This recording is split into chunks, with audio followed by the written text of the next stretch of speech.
Hello everyone. तो पिला माने आज आम आलोचना करवा +3 first year row first semester रो जो रही तुम ये पेपरटा देख वैल्यू एडेड कोर्स बीएससी जोड़ा सर्ट रे तुम आसूची अंडर एनईपी 2020 ये जो एनईपी 2020 रो तुम फर्स्ट सेमिस्टर रो गोटे पेपर आड होती जोटा कि तुम environmental studies and disaster management. तो यही पेपरटा पिला माने कंपलसरी रहिबो आ एटा भी मोर फर्स्ट वीडियो कंपलसरी पिलांको पई। तो एथिरे आज आम डिटेल्स रे आलोचना करिबा जे डिजास्टर मैनेजमेंट कौन पई एटा हमें पढ़िया दरकार। आज आम किसी शॉर्ट क्वेश्चन आ विषय आलोचना करिबा एवं ए पेपरटा तुम देख रही पूरा 100 मार्क रो एवं क्रेडिट तुमको मिलिबो 3टी एथरो। तो आज आम जेहेतु डिजास्टर मैनेजमेंट विषय आलोचना करूछु तो एथरो आम आज बुझिबा जे डिजास्टर जो आमर ओडिसा रे हुए से विषय तो आलोचना करिबा आ केते टाइप रो तुम डिजास्टर हुए से गुडा मध्ये आम शॉर्ट रे सब टिके टिके आलोचना करिबा। तो जेहेतु एटा हमर फर्स्ट वीडियो आ पर पाखरु तुमर डिटेल्स वीडियो आसीबो ए डिजास्टर मैनेजमेंट हो कि एनवायरमेंटल मैनेजमेंट हो ये सब वीडियो रेगुलर आसीबो। मु चेष्टा करिमी तुमर आ जो ओडिया कंपलसरी पेपरटा अछि सेइथरे मध्ये वीडियो आनिबा पई बुझी होछि पिला माने। तो यहाँ 2 वे कम्युनिकेशन हम तुम जदि किसी डाउट हम मत कमेंट रे जनइब बुझी होछि। तो चलो डेरी न करी आम स्टार्ट करबा मो वीडियो। तो देखो फर्स्ट क्वेश्चन फर्स्ट तुमको कहूँ विपर्यय बा डिजास्टर क्या कहुए ये देखो कहूँ जो आकस्मिक प्राकृतिक किंबा मानवकृत घटना जो व्यापक धनजीवन हानि एवं परिवेशर क्षति होता है ताहाको विपर्यय कहुए।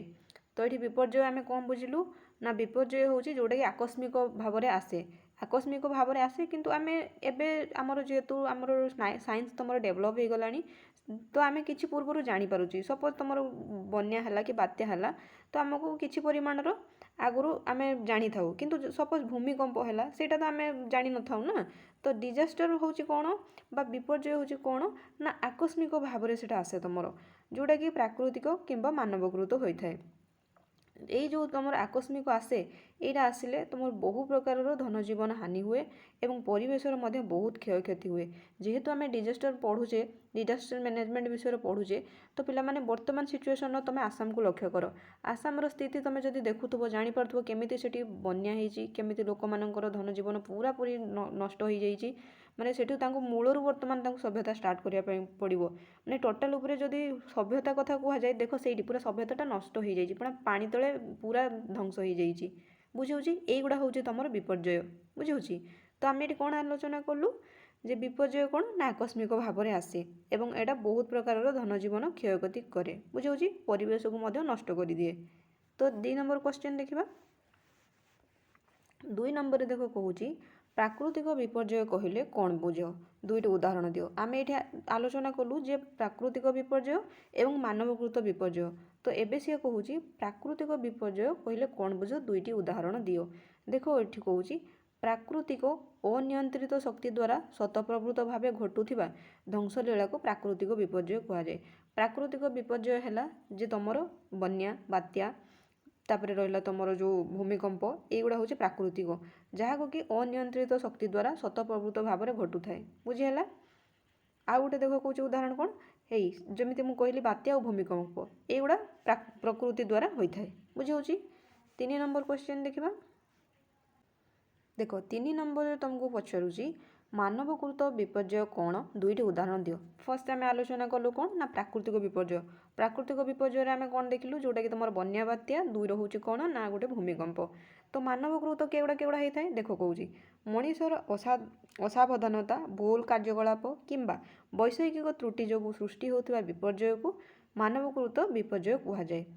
सपोज तुम सड़क दुर्घटना शिल्पभित्तिक गैस निर्गमन तुमको गोटे छोटिया उदाहरण देवी पिला माने 2 वर्ष पूर्व तुम देखि गोटे ट्रेन ट्राजेडी होता कौटी बालेश्वर बाहनगाठारे सेटा कौन सेटा हूँ आमर मानवकृत एटा प्रकृतिर कौन अवदान नाला यहाँ मानव द्वारा होता बुझे माने जहाँ भी हो पायलट जी थे दुर्बलता हो कि समय किसी माने सामंजस्य ठीक हो पारानी किंतु सेटा को आम प्राकृतिक दुर्घटना बोली आम माने मानवकृत दुर्घटना बोली सेटा को आम धरिबा बुझे। उदाहरण गुड़ाक भल कि मन रखिबो जे प्राकृतिक विपर्यय कौगुड़ा मानवकृत विपर्यय कौगुड़ा यहाँ को तुम भल भाव में मन रखिबो नहले तुम एग्जाम लिखिपार ना। तो देख ये आम देखिलु जे मानवकृत विपर्यय कौन ना मनीषर असावधानता भूल कार्यकलाप कि वैषयिक त्रुटि जोगुरु जो विपर्यय को हुए ताको आम मानवकृत विपर्यय कहू। तुमको मुझे उदाहरण देली कौन ना जो ट्रेन ट्राजेडीटा तुम होता है हूँ मानवकृत हुए तो से तुम किसी माने त्रुटि तुम से पायलट कर थी पारे आउ किसी माने समय बालांस ठीक हो न थी पारे से तुम होता बुझे। तो समस्त क्लीयर हो प्राकृतिक और मानवकृत विपर्यय कौन युवा एग्जाम आसो तो युवा को बढ़िया से पढ़ा मन रख बुझे। तापर देख 4 नंबर कहूँ यहाँ गुरुत्वपूर्ण क्वेश्चन देख कहूँ विपर्ययर परिचालना कहले कौन बुझ ये जो तुम हुए डिजास्टरटा तार परिचालना कहले तुम कौन बुझ विपर्ययर प्रभाव को कमाइबा योजना प्रस्तुति करवा जनसाधारण को सचेतन करवा उद्धार कार्य एवं पुनर्बार प्रक्रिया को सठिक भाव में संपादन करने को विपर्यय परिचालना कहुए। माने जितेबाला डिजास्टरटा आसे बा विपर्ययटा आसे ता पूर्वर लोक सचेतन करवा जमीक तुम जेहेतु ओडिशार पिला समस्त को बात्या विषय माने निहाती ज्ञान थी मु भावुची। तो जितेबाला आमर बन्याटे आसे कि बात्या हुए कौन आग आग टीवी तो बाजिब 4 दिन पूर्वर माने सेटा तुमको कौन करागला तो तुमको इनफर्मेशन दिगला तापर कौन करा जाए लोक मान उच्चा स्थान को उठा जाए तुम जानिथिबो। तापर कौन हुए जदि किसी लोक कि गोरु गाई रहीगले तांको रंधा खाद्य दि जाए तो जानिच। तो यही भाव में तुम विपर्यय परिचालना करा जाए। तो यहाँ लाइन टाक आउथरे पढ़ी दियो विपर्यय प्रभाव को कमाइबापी योजना प्रस्तुत करवा जमी योजना प्रस्तुत करवा जिते आम जाणीगले एतिक तारिख गोटे हबार अच्छी बात्या तो ता पूर्व आम योजना करूँ जे एत लोक उद्धार करूँ माने उच्चा जगह को उठेबू एतिक गोरु गाई को उठेबू एतिक लोकों रिलीफ प्रस्तुत करा जाए विभिन्न प्रकार जिनस अच्छी ये जेटा कहूँ तुमको विपर्ययर प्रभाव को कमाइबापी योजना सब प्रस्तुत करवा जनसाधारण को सचेतन करवा बारंबार लोक एमती अच्छा से घर भितर थे बाहर को बाहर थे पानी आसिक घर भर्ती हो जाई सारी बुझे। तो से सचेतन कर आवश्यकता अच्छी एवं उद्धार कार्य बहुत गुरुत्वपूर्ण कहीं से समय लोक उद्धार करने सबुठ गुरुत्वपूर्ण। तापर रही यह ठीक भाव में तुम संपादन करने को तुम माने विपर्ययर परिचालना बोली कहुए बुझेगा। 5 नंबर क्वेश्चन देखा देख नेक्स्ट क्वेश्चन कहूँ भूगर्भीय प्राकृतिक विपर्ययर 2टी उदाहरण दियो। जो तुम भूगर्भरे जो प्राकृतिक विपर्यय गुड़ा हो तार 2टी उदाहरण दियो। ये देख कहूँ पृथ्वी आभ्यंतरीण भाग में सृष्टि होता हलचल जो घटुवा विपर्यय को भूगर्भीय विपर्यय कहुए। उदाहरण भूमिकंप एवं आग्नेय उद्गीरण। ये जिनटा को भी मन रखिबो जे तुम प्राकृतिक भूगर्भरे तुम कौ 2टा डिजास्टर हुए गोटे हूँ तुम भूमिकंप आ गोटे हूँ तुम आग्नेय उद्गीरण मन रखिबो।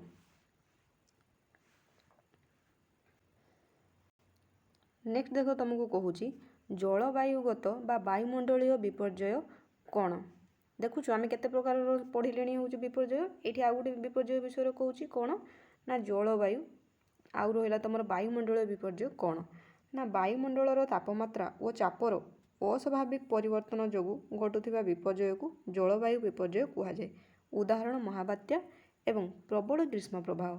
तो मन रहा वायुमंडल तुम जितेबाला तापमात्रा और चापर स्वाभाविक परिवर्तन घटुची से घटुवा पर्याय को जलवायु विपर्यय कहुए जोटा कि आम कौन कहू महाबात्या एवं ग्रीष्मर प्रहार बुझे। तो महाबात्या जितेबाला हुए कि तुम जो ग्रीष्म लहरीटा बहुत मात्रा रे बढ़ी जाए सेटा को आम वायुमंडलीय बा तुम जलवायुगत विपर्यय बोली आमे कहू मन रखा। 8 नंबर क्वेश्चन देखा देख 8 नंबर कहूँ महामारी को केउं श्रेणीर विपर्यय कहुए एवं कहीं। महामारी तुम जानी पिला माने जितेबाला आगुरी बहुत होता मेलेरियाटा को गोटे महामारी कहते पूरा एरिया सारा को मेलेरिया हम पूरा गाँ गोटे को मेलेरिया हम आउ गोटे हूँ तुम डायरिया पूरा गाँ को होता से गुड़ा को तुम महामारी कहुला। ये देख कहूँ महामारी को जैविक विपर्यय बायोलॉजिकल डिजास्टर कहुए कारण यह जीवाणु भूताणु भाइरस किंबा मशा माछी द्वारा व्यापी समाज में व्यापक प्राणहानि घटाई थाए। तो महामारी को केउं श्रेणीर विपर्यय कहुए तुमको कहला ना महामारी को तुम जैविक विपर्यय कहुए। एमती भी क्वेश्चन आसो जे जैविक विपर्यय कौटा कहुए तुम लिख महामारी को जैविक विपर्यय बोली तुम कहुए कारण यह जीवाणु भूताणु किंबा भाइरस द्वारा आसी बा तुम जो मशा और माछी द्वारा व्यापी समाज में व्यापक ପ୍ରାଣହାନି ଘଟାଉଥିବାରୁ ଏହାକୁ ତୁମର ଜୈବିକ ବିପର୍ଯ୍ୟୟ କୁହାଯାଏ। ଏଇ ପଏଣ୍ଟ ଗୁଡ଼ାକୁ ଆରାମସେ ଲେଖିବ ସର୍ଟ ନୋଟ୍ କରିକି ଆଉ ମନେ ରଖିବ। ବୁଝିହେଉଛି। ତାପରେ 9 ନମ୍ବର କ୍ୱେଶ୍ଚିନ୍ ଦେଖିବା। 9 ନମ୍ବରରେ ଦେଖ ତୁମକୁ କହୁଛି ଶିଳ୍ପ ଭିତ୍ତିକ ଦୁର୍ଘଟଣା ଇଣ୍ଡଷ୍ଟ୍ରିଆଲ ଡିଜାଷ୍ଟର କ'ଣ? ତ ଏଇ ଶିଳ୍ପ ଭିତ୍ତିକ ଦୁର୍ଘଟଣା କ'ଣ ନା ଶିଳ୍ପ କାରଖାନାରେ ଯାନ୍ତ୍ରିକ ତ୍ରୁଟି କିମ୍ବା ଅସାବଧାନତା ଯୋଗୁଁ ବିଷାକ୍ତ ଗ୍ୟାସ୍ ନିର୍ଗମନ କିମ୍ବା ବିସ୍ଫୋରଣ ଘଟି ଯେଉଁ ମାନବକୃତ ବିପର୍ଯ୍ୟୟ ସୃଷ୍ଟି ହୁଏ ତାହାକୁ ତୁମର ଶିଳ୍ପ ଭିତ୍ତିକ ଦୁର୍ଘଟଣା କୁହାଯାଏ। ଉଦାହରଣ ଭୋପାଳ ଗ୍ୟାସ୍ ଟ୍ରାଜେଡ଼ିଟା ଦୁର୍ଘଟଣାଟା। ତ ଶିଳ୍ପ ଭିତ୍ତିକ ତୁମେ ଯେତିକି ଦେଖିଥିବ ଶିଳ୍ପ ଭିତରେ ବି ବେଳେବେଳେ ବିଭିନ୍ନ ଯାନ୍ତ୍ରିକ ତ୍ରୁଟି ଯୋଗୁଁ ବା ଅସାବଧାନତା ଯୋଗୁଁ ବିଭିନ୍ନ ପ୍ରକାରର ସେଠି ମାନେ ଡିଜାଷ୍ଟର ହୁଏ, ସେଇଟାକୁ ସେ କହୁଛି ତୁମର ଶିଳ୍ପ ଭିତ୍ତିକ ଦୁର୍ଘଟଣା। ତ ଉଦାହରଣ ଦେବ ଯଦି ତୁମେ କେଉଁଟା ନା ଭୋପାଳ ଗ୍ୟାସ୍ ଟ୍ରାଜେଡ଼ିଟାକୁ ତୁମେ ତା'ର ଉଦାହରଣ ଦେବ ଯେ ସେଇଟା ହେଉଛି ତୁମର ଶିଳ୍ପ ଭିତ୍ତିକ ଦୁର୍ଘଟଣାର ଗୋଟେ ବହୁତ ବଡ଼ ମାନେ ପଏଣ୍ଟ ଥିଲା ସେଇ ସମୟର। ବୁଝିହେଉଛି। ତାପରେ 10 ନମ୍ବର କ୍ୱେଶ୍ଚିନ୍ ଦେଖିବା। 10 ନମ୍ବରରେ ଦେଖ ତୁମକୁ କହୁଛି ବନ୍ୟା ସୃଷ୍ଟି ହେବାର ମୁଖ୍ୟ କାରଣ କ'ଣ? ତ ଦେଖ ଲଘୁଚାପ ଯୋଗୁଁ ପ୍ରବଳ ବର୍ଷା ହେବା, ନଦୀ ଗର୍ଭ ପୋତି ହୋଇଯିବା ଏବଂ ନଦୀବନ୍ଧ ଭାଙ୍ଗିଯିବା ଯୋଗୁଁ ନଦୀର ବଳକା ଜଳ ସ୍ଥଳଭାଗକୁ ମାଡ଼ି ଆସି ବନ୍ୟା ସୃଷ୍ଟି କରେ। ଏଇଟା ତ ସମସ୍ତଙ୍କୁ ଜଣାଥିବ, ଆଉ ଯାହାକୁ ଜଣା ନାହିଁ ଜଷ୍ଟ ପଢ଼ିଦିଅ ଆଉ ବୁଝିଦିଅ। ତୁମର ବନ୍ୟା କ'ଣ ନା ସାଧାରଣତଃ ଲଘୁଚାପ ଯେତେବେଳେ 3 ରୁ 4 ଦିନ ଲଗାତାର ଲଗାଣ ବର୍ଷା ତୁମର ଲାଗିକି ରହେ, ନଦୀ ଗର୍ଭ ପୋତି ହୋଇଯାଏ ମାନେ ନଦୀର ପାଣି ଫୁଲିଯାଏ ଏବଂ ନଦୀବନ୍ଧ ମଧ୍ୟ ଭାଙ୍ଗିଯାଏ। ଆଉ ଯେହେତୁ ନଦୀବନ୍ଧ ଭାଙ୍ଗିଯାଏ ଗାଁକୁ ତୁମର ସବୁ ପାଣି ଆସେ। ରିସେଣ୍ଟ ଏଇ ତୁମର ମାନେ 4-5 ଦିନ ପୂର୍ବରୁ ବାଲେଶ୍ୱରର ପୁରା ମାନେ ଜିଲ୍ଲା ସାରା ପାଣି ଭର୍ତ୍ତି ହୋଇଯାଇଥିଲା, ସେଇଟା ହେଉଛି ତୁମର ବନ୍ୟା। ବୁଝିହେଉଛି। ତାପରେ 12 ନମ୍ବର କ୍ୱେଶ୍ଚିନ୍ ଦେଖିବା। 12 ନମ୍ବରରେ ଦେଖ କହୁଛି ସୁନାମି କ'ଣ? ସୁନାମି ହେଉଛି ସମୁଦ୍ର ଗର୍ଭରେ ଭୂମିକମ୍ପ କିମ୍ବା ଆଗ୍ନେୟଗିରି ବିସ୍ଫୋରଣ ଯୋଗୁଁ ସମୁଦ୍ରରେ ଯେଉଁ ଭୟଙ୍କର ଅତି ଉଚ୍ଚ ସାମୁଦ୍ରିକ ତୁମର ତରଙ୍ଗ ସୃଷ୍ଟି ହୁଏ ତାହାକୁ ସୁନାମି କୁହାଯାଏ। ତ ସୁନାମି କ'ଣ ନା ସମୁଦ୍ର ଗର୍ଭରେ ଯେତେବେଳେ ବେଳେବେଳେ ଭୂମିକମ୍ପ ହୋଇଯାଏ ବା ଆଗ୍ନେୟଗିରିର ବିସ୍ଫୋରଣ ଯୋଗୁଁ ସମୁଦ୍ର ଭିତରେ ଯେଉଁ ଭୟଙ୍କର ତୁମର ଅତି ଉଚ୍ଚ ସାମୁଦ୍ରିକ ତରଙ୍ଗ ସୃଷ୍ଟି ହୁଏ ତାହାକୁ ତୁମର ସୁନାମି କୁହାଯାଏ। ବେଳେବେଳେ ତୁମେ ତ ଦେଖିଥିବ କି ନାହିଁ ସମସ୍ତଙ୍କୁ ଜଣା ନଥିବ, ସମୁଦ୍ରରୁ ବହୁତ ବଡ଼ ବଡ଼ ସବୁ ଜୁଆର ଆସେ। କ'ଣ ପାଇଁ ନା ସେତେବେଳେ ସମୁଦ୍ରରୁ ତୁମର ପ୍ରାୟତଃ ଭୂମିକମ୍ପ ହୋଇଥାଏ ବା ଆଗ୍ନେୟଗିରି ବିସ୍ଫୋରଣ ତୁମର ହୋଇଥାଏ। ବୁଝିହେଉଛି। ତ 13 ନମ୍ବର କ୍ୱେଶ୍ଚିନ୍ ଦେଖିବା। ଦେଖ 13 ନମ୍ବରରେ ତୁମକୁ କହୁଛି ଭୂସ୍ଖଳନ ତୁମର ଯେଉଁ କହିଲେ କ'ଣ ବୁଝ? ଏଇଟା ଇମ୍ପୋର୍ଟାଣ୍ଟ ରହିଛି। ପାର୍ବତ୍ୟ ଅଞ୍ଚଳରେ ପ୍ରବଳ ବର୍ଷା କିମ୍ବା ଭୂମିକମ୍ପ ଯୋଗୁଁ ପାହାଡ଼ର ବଡ଼ ବଡ଼ ପଥର ଖଣ୍ଡ ଏବଂ ମାଟି ତଳକୁ ଖସି ପଡ଼ିବା ପ୍ରକ୍ରିୟାକୁ ଭୂସ୍ଖଳନ କୁହାଯାଏ। ସାଧାରଣତଃ ଏଇଟା ତୁମର ପାହାଡ଼ିଆ ଅଞ୍ଚଳରେ ହୁଏ। କେଦାରନାଥ, ବଦ୍ରିନାଥ ଯେଉଁ ସେ ପାହାଡ଼ିଆ ଅଞ୍ଚଳ ଗୁଡ଼ିକର ସେଇଠି ଏଇସବୁ ତୁମର ଭୂସ୍ଖଳନ ଦେଖିବାକୁ ମିଳେ। ଏଇଠି ଦେଖ ଏଇ କହୁଛି ପାର୍ବତ୍ୟ ମାନେ ପାହାଡ଼ିଆ ଅଞ୍ଚଳ ମୁଁ ଯେଉଁ କହିଲି। ପାର୍ବତ୍ୟ ଅଞ୍ଚଳରେ ଯେତେବେଳେ ପ୍ରବଳ ବର୍ଷା ବା ଭୂମିକମ୍ପ ଯୋଗୁଁ ପାହାଡ଼ର ବଡ଼ ବଡ଼ ପଥର ଖଣ୍ଡ ମାଟି ତଳକୁ ଖସି ପଡ଼େ ସେଇ ପ୍ରକ୍ରିୟାଟାକୁ ତୁମର ଭୂସ୍ଖଳନ କୁହାଯାଏ। ମାନେ ଅତିରିକ୍ତ ବର୍ଷା ହେବା ଦ୍ୱାରା ତୁମର ଭୂସ୍ଖଳନ ହୁଏ। ଏଇଟାକୁ ମନେ ରଖ। ଆଉ ଭୂସ୍ଖଳନ କେଉଁ ଜାଗାରେ ହୁଏ ନା ପାର୍ବତ୍ୟ ଅଞ୍ଚଳର ହୁଏ। ଉଦାହରଣ ତୁମର ଯେଉଁମାନେ କେଦାରନାଥ ଯାଇଥିବ କି ସେଇ ବିଷୟରେ ଜାଣିଥିବ 2014 ମସିହାରେ ବହୁତ ବଡ଼ ଭୂସ୍ଖଳନ ଗୋଟେ ହେଇଥିଲା ତୁମର କେଉଁଠି କେଦାରନାଥ ଠାରେ। ବୁଝିହେଉଛି। ତ ବଦ୍ରିନାଥ ଏଇଗୁଡ଼ାର ସବୁ ଭୂସ୍ଖଳନ ତୁମର ହୁଏ। ବୁଝିହେଉଛି। ତାପରେ ଦେଖିବା 14 ନମ୍ବର କ୍ୱେଶ୍ଚିନ୍ କ'ଣ ଦେଉଛି। ଦେଖ 14 ନମ୍ବରରେ ତୁମକୁ କହୁଛି ଓଡ଼ିଶାରେ ମୁଖ୍ୟତଃ କେଉଁ କେଉଁ ପ୍ରାକୃତିକ ବିପର୍ଯ୍ୟୟର ସମ୍ମୁଖୀନ ହୋଇଥାଏ। ଯେହେତୁ ଓଡ଼ିଶାର ପିଲା ତୁମେ ତ ଓଡ଼ିଶା ବିଷୟରେ ଜାଣିବା ନିହାତି ଆବଶ୍ୟକ। ତ ଦେଖ କହୁଛି ଓଡ଼ିଶାର କେଉଁ କେଉଁ ପ୍ରାକୃତିକ ବିପର୍ଯ୍ୟୟ ସବୁ ଆସେ ନା ଦେଖ ଭୌଗୋଳିକ ଅବସ୍ଥିତି ଯୋଗୁଁ ଓଡ଼ିଶାର ମୁଖ୍ୟତଃ ବାତ୍ୟା, ସାଇକ୍ଲୋନ୍ ଯେଟା, ବନ୍ୟା, ଫ୍ଲଡ୍, ମରୁଡ଼ି ଏଇସବୁ ଏବଂ ବଜ୍ରପାତ ଭଳିଆ ପ୍ରାକୃତିକ ବିପର୍ଯ୍ୟୟର ସମ୍ମୁଖୀନ ହୁଏ। ତ ଓଡ଼ିଶାରେ କେଉଁ ପ୍ରକାରର ପ୍ରାକୃତିକ ଡିଜାଷ୍ଟର ମାନେ ଆମେ ଦେଖୁ ବା ପ୍ରାକୃତିକ ତୁମର ଯେଉଁ ରହିଛି ବିପର୍ଯ୍ୟୟ ନା ଗୋଟେ ହେଉଛି କ'ଣ ତୁମର ବାତ୍ୟା, ଆଉ ଗୋଟେ ହେଲା ବନ୍ୟା, ସାଧାରଣତଃ ମରୁଡ଼ି ବି ବେଳେବେଳେ ପଡ଼େ ଏବଂ ତା ସହିତ ବଜ୍ରପାତ ଭଳି ପ୍ରାକୃତିକ ବିପର୍ଯ୍ୟୟର ସମ୍ମୁଖୀନ ଆମେ ହଉ। ମନେ ରହିବ ଓଡ଼ିଶାର ବାତ୍ୟାଟା ହେଲା ମେନ୍, ବନ୍ୟାଟା ସେକେଣ୍ଡ ନମ୍ବରରେ ଆସିବ, ମରୁଡ଼ି କେବେ କେବେ ତ ପଡ଼େ। ସେମିତି ବଡ଼ ମରୁଡ଼ି ଆମେ ଦେଖିନାହୁଁ ଏବେ ପର୍ଯ୍ୟନ୍ତ। 1999 କତରୁ 2026 ପର୍ଯ୍ୟନ୍ତ ସେମିତି ବଡ଼ ମରୁଡ଼ି ହେଇନି ଯେମିତିକି ତୁମର ବାତ୍ୟା ଗୁଡ଼ା ହେଲାଣି ଆମେ ଦେଖୁଛୁ। ଆଉ ଗୋଟେ ହେଲା ବଜ୍ରପାତ। ବଜ୍ରପାତ ବହୁତ ହେଉଛି ଏବେକା ଟାଇମ୍ରେ ବଜ୍ରପାତ ବହୁତ ହେଉଛି। ବୁଝିହେଉଛି। ତ ଓଡ଼ିଶା କଥା ଯେତେବେଳେ ଆସିବ ତୁମେ ଲେଖିବ କେଉଁ କେଉଁ ଡିଜାଷ୍ଟର ଓଡ଼ିଶାର ହୁଏ ନା ବାତ୍ୟା, ବନ୍ୟା, ମରୁଡ଼ି, ବଜ୍ରପାତ। ବୁଝିହେଉଛି। ବାର ବାର ମୁଁ ଏଗୁଡ଼ାକୁ କୁହେ ପିଲାମାନେ ଯେଉଁମାନେ ମୋ କ୍ଲାସ୍ ଦେଖନ୍ତି ସେମାନେ ଜାଣିଛନ୍ତି ଯେ ବାର ବାର ଏଗୁଡ଼ା ମୁଁ ନାଁ ଗୁଡ଼ାକୁ କୁହେ କାହିଁକିନା ତୁମର ମନେ ରହିବ ବୋଲି। ଏମିତି ନୁହଁ କି ମୁଁ ବାର ବାର ନାଁଟାକୁ କହୁଛି ମାନେ ମୋତେ ଭଲ ଲାଗୁଛି ବୋଲି। ଯେହେତୁ ମୁଁ କହୁଛି ଏଗୁଡ଼ାକୁ ତୁମ ମାଇଣ୍ଡରେ ରହିବ ବୋଲି ମୁଁ ବାର ବାର ଏଗୁଡ଼ାକୁ କୁହେ। ବୁଝିହେଉଛି। 15 ନମ୍ବର କ୍ୱେଶ୍ଚିନ୍ ଦେଖିବା। देख 15 नंबर कहूँ जंगल निआं बा तुम जो दाबनाल कौन फरेस्ट फायर कौन रे समस्त को जना थी जो आम खरा टाइम आसी जाए प्रत्येक हुड़ी तुम निआं लगी देख देख कहूँ सुखिला पत्रर घर्षण जोगु किंबा मनीषर असावधानता जोगु जंगल में हठात निआं लगी व्यापक अंचल को व्यापी जावाकू तुमर दाबनाल कहुए। यह प्राकृतिक और मानवकृत उभय हुए। प्राकृतिक केतेबेले ना बेले बेले से पत्र को पत्र घसी गछ को गछ घसी होगी जो निआँटा लगे सेटा को तुम प्राकृतिक कहुए। आउ तो मानवकृत कौन ना विभिन्न प्रकार लोक था कि बदमाश लोक प्रायतः से रही कि माने काम करती जमीक सिगरेट फिगरेट जब टाणीदे कि किसी निआँ झुल टिके पड़गले तुम प्रायतः निआँटा लगी जाए। आ थरे निआँ लगे माने जंगल में पूरा एरियाटा को कभर हो जाए विभिन्न पशु पक्षी मृत्यु हुए।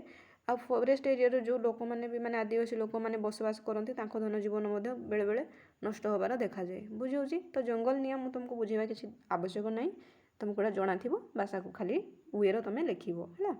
16 नंबर क्वेश्चन देखा तो 16 नंबर क्वेश्चन कौन देती ना विपर्यय पूर्व प्रस्तुति कौन यहाँ गुरुत्वपूर्ण। तो प्री डिजास्टर मैनेजमेंट कहले तुम कौन बुझ ना विपर्यय आसवा पूर्व क्षयक्षति कमाइवाई करा व्यवस्था को पूर्व प्रस्तुति कहुए। माने जितेबाला गोटे विपर्यय आसो ता पूर्व क्षयक्षति कमाइवाई जमीक मुझे स्टार्टिंग तुमको बुझेली से लोक दूर को स्थान को उच्चा स्थान को नवा बा जो पशु सब अच्छी गृहपालित पशु उद्धार करवा एवं विभिन्न प्रकार जो व्यवस्था आम करूँ विपर्यय पूर्व से तुम कहुए विपर्यय आसबार पूर्व क्षयक्षति कमाइवाई जोड़ा कराए से तुम प्री डिजास्टर मैनेजमेंट कहुए। यहाँ जो देती प्री डिजास्टर मिटिगेशन तापर देख कौच व्यवस्था को पूर्व प्रस्तुति कहुए। उदाहरण बात्या आश्रयस्थली निर्माण करने और मॉक ड्रिल करी लोकों को सचेतन कराइबा। जितेबाला आम विपर्यय आसे ता पूर्व आम मॉक ड्रिल करके लोकों को देखू ये भाव में वर्षा आसिले सॉरी बात्या जितेबाला आसो ये भाव में उद्धार करा कि विभिन्न प्रकार जिनस सब देखा जाए। मॉक ड्रिल तो समस्ते देखी जानी तो विपर्यय पूर्व प्रस्तुति यहाँ भी माने साधा जिनस तुम समस्त को जाना बुझे। 17 नंबर क्वेश्चन देखा एबे कहूँ विपर्ययर परवर्ती परिचालना कौन। तो पोस्ट डिजास्टर मैनेजमेंट कौन रहिबो ना विपर्यय घटी सारिबा परे प्रभावित लोकों को उद्धार करवा जरूरीकालीन चिकित्सा खाद्य जोगाइबा एवं पुनर्वास दबा तुम व्यवस्था को विपर्यय परवर्ती परिचालना बोली कहुए। बुझी। तो पिला माने आम आज 17टा क्वेश्चन आलोचना कलु। जदि क्वेश्चन तुम किसी डाउट थी मत कमेंट जनइब। आईटा जेहेतु आम कंपलसरी पेपर फर्स्ट वीडियो तो मत फीडबैक दब पिला माने जे आउ कौन हो पार बुझे। आउ कौ टॉपिक वीडियो दरकार ये तुम मत कमेंट कले आम नेक्स्ट वीडियो से रिलेटेड आनिबा। वीडियो जदि भल लगे गोटे लाइक कर शेयर कर सब्सक्राइब करने जमा भी भूलनी। Thanks for watching.